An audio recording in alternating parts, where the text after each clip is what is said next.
ప్రియమైన సహోదరీ సహోదరులకు ప్రభువు పేరిట వందనాలు. మీకు మీ కుటుంబానికి యేసుక్రీస్తు యొద్ద నుండి దీవెనలు ఆశీర్వాదములు మెండుగా కలుగునుగాక.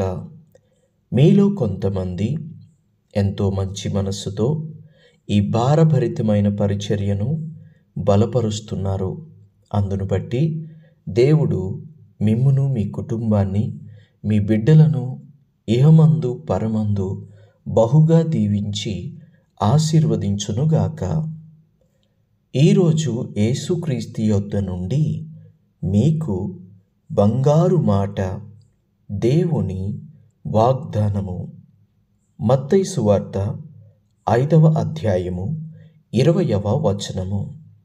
శాస్త్రుల నీతి కంటెను పరిసయ్యుల నీతి కంటెను మీ నీతి అధికము కాని ఎడల మీరు పరలోక రాజ్యములో ప్రవేశింపనేరని మీతో చెప్పుచున్నాను. For I say unto you that expect your righteousness shall exceed the righteousness of the scribes and Pharisees. Ye shall in no case enter into the kingdom of heaven. దేవునికి మహిమ కలుగునుగాక. అయితే మనకి దేవుడు ఒక సత్యాన్ని చెబుతున్నాడు. ఏమిటి ఆ సత్యము అంటే, పరలోక రాజ్యములో ప్రవేశించాలి అంటే శాస్త్రుల నీతి కంటే పరిసయ్యుల నీతి కంటే మన నీతి అధికముగా ఉండాలి. ఆ రోజు కొండ మీద ప్రసంగంలో ప్రభువైన యేసుక్రీస్తు వారితో మాట్లాడుతూ చెప్పుచున్నటువంటి మాటలివి. అయితే శాస్త్రులకి ఒక నీతి ఉంది, పరిసయ్యులకు కూడా నీతి ఉంది. వారి నీతి వారు పాటిస్తున్నారు, వీరి నీతి వీరు పాటిస్తున్నారు. అయితే వారికంటేను వీరికంటేను అధికమైన నీతి మనలో ఉండాలి.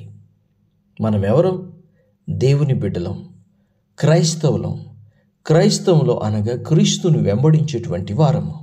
క్రీస్తుని వెంబడించే వారమైన మనము క్రీస్తుని వెంబడిస్తున్నట్టుగా మన విశ్వాసం ఉండాలి, క్రీస్తుని వెంబడిస్తున్నట్టుగా మన క్రియలు ఉండాలి, క్రీస్తుని వెంబడిస్తున్నట్టుగా మన మాటలు ఉండాలి, క్రీస్తుని వెంబడిస్తున్నట్టుగా మన నడవడిక ఉండాలి, క్రీస్తుని వెంబడిస్తున్నట్టుగా మన విశ్వాసం ఉండాలి. వారికంటే అధికమైన నీతి అంటే ఏమిటి అంటే విశ్వాసము. వారికి లేనిది మనకి ఉన్నది ఏమిటి అంటే, వారికంటే హెచ్చైనది ఏమిటి అంటే విశ్వాసమే. దేవునికి స్తోత్రం కలుగునుగాక. ఇప్పుడు నీతిని పాటించడం అనేది అది అందరికీ తగినదే, కానీ వారికంటే ఎక్కువ మనం ఏం చేయాలి అంటే విశ్వాసం ఉంచాలి దేవుడి మీద. అవునండి, నీతి అనేది అందరూ పాటించాలి, అందరూ నడుచుకోవాలి. శాస్త్రులు నడుచుకుంటారు, పరిసయ్యులు కూడా నడుచుకుంటారు. అయితే వాళ్ళు చెయ్యలేనిది ఒకటి ఏమిటంటే ప్రభువునందు విశ్వాసం ఉంచడం వాళ్ళు చేయలేరు, క్రీస్తునందు విశ్వాసం ఉంచడం వాళ్ళు చెయ్యలేరు. దేవునికి మహిమ కలుగునుగాక. దానికి సంబంధించినటువంటి ఒక చక్కని సమాధానము రోమాపత్రికలో రాయబడి ఉంది 10వ అధ్యాయంలో నుండి. సహోదరులారా, ఇశ్రాయేలీయులు రక్షణ పొందవలెనని నా హృదయాభిలాషయు వారి విషయమై నేను దేవునికి చేయు ప్రార్థనయునై ఉన్నది. వారు దేవుని యందు ఆసక్తి గలవారని వారిని గూర్చి సాక్ష్యమిచ్చుచున్నాను. ఆయన్ను వారు ఆసక్తి జ్ఞానానుసారమైనది కాదు, ఏలయనగా వారు దేవునిని ఎరగక తమ స్వనీతిని స్థాపింపబూనుకొనుచు దేవుని నీతికి లోబడలేదు. విశ్వసించు ప్రతి వానికి నీతి కలుగుటకై క్రీస్తు ధర్మశాస్త్రమునకు సమాప్తి అయి ఉన్నాడు. ధర్మశాస్త్రము మూలముగా నీతిని నెరవేర్చువాడు దాని వలననే జీవించునని మోషే వ్రాయిచున్నాడు. అయితే విశ్వాసమూలమగు నీతి ఇలాగు చెప్పుచున్నది, ఎవడు పరలోకములోనికి ఎక్కిపోవును అనగా క్రీస్తును క్రిందికి తెచ్చుటకు, లేక ఎవడు అగాధములలోనికి దిగిపోవును అనగా క్రీస్తును మృతులలో నుండి పైకి తెచ్చుటకు అని నీవు నీ హృదయములో అనుకొనవద్దు. అది ఏమని చెప్పుచున్నది? వాక్యము నీ యొద్దను, నీ నోటను, నీ హృదయములోనూ ఉన్నది. అది మేము ప్రకటించు విశ్వాస వాక్యమే. అదేమనగా, యేసు ప్రభువని నీ నోటితో ఒప్పుకొని దేవుడు మృతులలో నుండి ఆయనను లేపెనని నీ హృదయమందు విశ్వసించిన ఎడల నీవు రక్షింపబడుదువు. ఏలయనగా నీతి కలుగునట్లు మనుష్యుడు హృదయములో విశ్వసించును, రక్షణ కలుగునట్లు నోటితో ఒప్పుకొనును. ఏమనగా, ఆయన యందు విశ్వాసముంచు వాడెవ్వడును సిగ్గుపడడని లేఖనము చెప్పుచున్నది. యూదుడని గ్రీకు దేశస్థుడని భేదము లేదు, ఒక్క ప్రభువే అందరికీ ప్రభువై ఉండి తనకు ప్రార్థన చేయు వారందరి ఎడల కృపచూపుటకు ఐశ్వర్యవంతుడై ఉన్నాడు. ఎందుకనగా ప్రభువు నామమును బట్టి ప్రార్థన చేయువాడు ఎవడో వాడు రక్షింపబడును, ప్రార్థన చేయువాడు ఎవడో వాడు రక్షింపబడును. దేవునికి స్తోత్రము కలుగునుగాక. పరిసయ్యుల నీతి కంటే శాస్త్రుల నీతి కంటే ఎక్కువైనది ఏమిటి? ఒకటి విశ్వాసం ఉంచడం, రెండవది ప్రార్థన చేయడం. దేవునికి స్తోత్రం కలుగునుగాక. శాస్త్రుల కంటేను పరిసయ్యుల కంటేను ఎక్కువగా ఇది మనకి ఉండాలి. వాళ్ళు చేయలేరు, మనం చెయ్యాలి. అయితే ఈ రోజులలో చాలామంది మనం కూడా చేయలేకపోతున్నాం కదా. క్రైస్తవులము అని చెప్పుకుంటున్నాం, దేవుని బిడ్డలము అని చెప్పుకుంటున్నాం, సేవకులము అని చెప్పుకుంటున్నాం. ఎందుచేతనైతేనేమి కొన్నిసార్లు ప్రార్థన చెయ్యలేకపోతున్నాం. అయితే ఏమంటున్నాడు దేవుడు? మీరెందుకు పరలోక రాజ్యములో ప్రవేశించాలి? లేదా మీరు పరలోక రాజ్యంలో ప్రవేశింపనేరరు. ఎందుకని నేరరు? ప్రార్థన చేయలేకపోతున్నారు. ప్రార్థన చేయలేనివాడు పరలోక రాజ్యంలో ఎలా ప్రవేశిస్తాడు?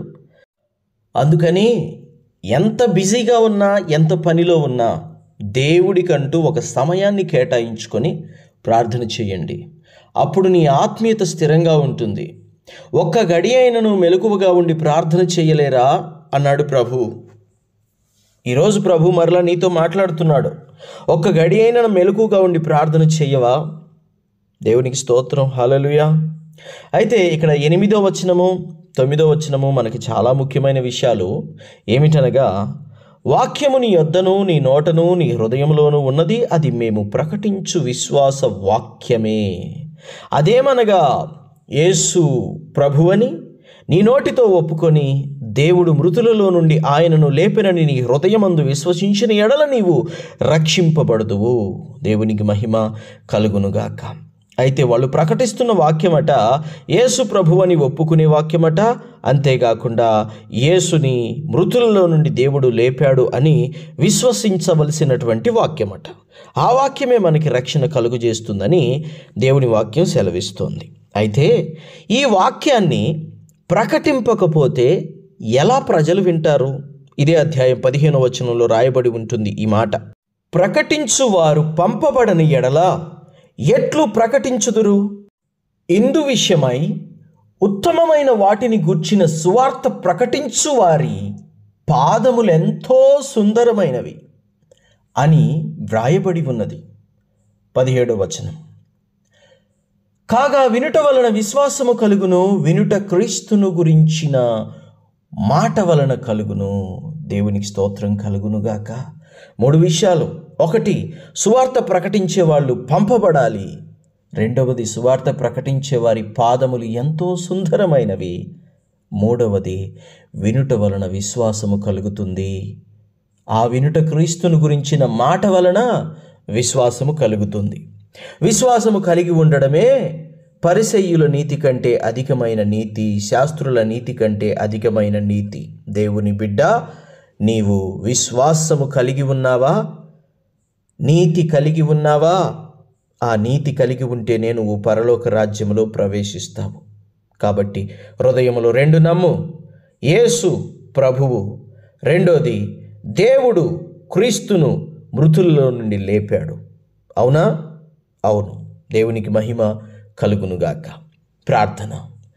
తండ్రి, మీకు వందనాలు, దేవా స్తోత్రాలు. అయ్యా, మేము నమ్ముచున్నాం, విశ్వసిస్తున్నాం. యేసే ప్రభువు, ఆయన చెప్పినట్టుగా మేము వినాలి. 2వది, ఆయన సిలువలో మా కొరకు మరణించాడు. ఆయనను 3వ రోజు దేవుడు ఆయనను లేపాడు. సజీవునిగా ఆయన లేచాడు. ఆయన నేటికి సజీవుడై ఉన్నాడు. మేము నమ్ముతున్నాం, విశ్వసిస్తున్నాం. తండ్రి, నీ రాజ్యముతో కూడా నీ వచ్చినప్పుడు మమ్మల్ని నీ రాజ్యంలో జ్ఞాపకం చేసుకోండి. తండ్రి, పరలోక రాజ్యములో మేము అడుగుపెట్టునట్లుగా అవిశ్వాసం మాకు కలగకుండా విశ్వాసంలో మేము ఎల్లప్పుడూ ముందుకు సాగునట్లుగా మమ్మల్ని బలపరచమని తండ్రి, సువార్త ప్రకటించే వారి విషయంలో కూడా సువార్త ప్రకటించు వారిని తండ్రి నీ రెక్కల నీడన దాచి ఉంచి దేవుని వాక్యము అనేకుల యొద్దకు తీసుకెళ్ళినట్లుగా సువార్త ప్రకటించు వారిని, వారి బిడ్డలను, వారి కుటుంబాలను వారిని ఆశీర్వదించి దీవించుమని యేసుక్రీస్తు శ్రేష్టమైన నామములో ప్రార్థించుచున్నాము తండ్రి. ఆమేన్, ఆమేన్, ఆమేన్. దేవుడు మిమ్మును పరలోకములో తప్పకుండా చేర్చునుగాక. ఆమేన్.